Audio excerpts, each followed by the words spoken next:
আসসালামু আলাইকুম। আরেকটা জিনিস, এগুলি কিন্তু পানির ফোয়ারা, হ্যাঁ, পানির ঝর্ণা। এগুলি পুরা লাইনে পানির ঝর্ণা। এগুলি যদি থাকে তখন কিন্তু আরও সুন্দর লাগে। অবশ্য আজকে ঝর্ণা নাই, যার কারণে সৌন্দর্যটা একটু কম। কিন্তু পুরা ঝর্ণা থাকলে অনেক সুন্দর লাগে। ঝর্ণা কিন্তু দুপাশেই ঝর্ণা, হ্যাঁ, ওই পাশেও এই পাশেও। এই জন্য আরও ভালো লাগে। মনে হয় সামারে খোলে, যেটা উইন্টার আছে তো এই জন্য।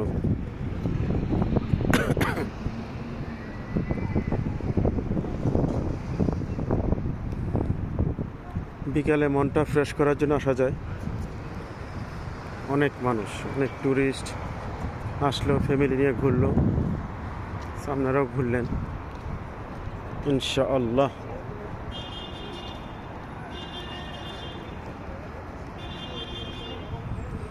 ওকে, সামনে যাইলে আবার সামনের ভিডিও করা যাবে।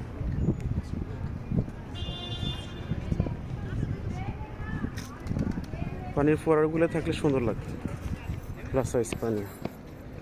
এটা হচ্ছে আমার 2 নাম্বার বাবা। দ্বিতীয়, প্রথম, তৃতীয় আর চতুর্থ মাশাআল্লাহ কারোতে। অনেকেই জানে আলহামদুলিল্লাহ আমার 4 মেয়ে। আজকে ঈদের দিন তো, ঠিক জন্য আসা। ওকে, আসসালামু আলাইকুম রহমতুল্লাহ।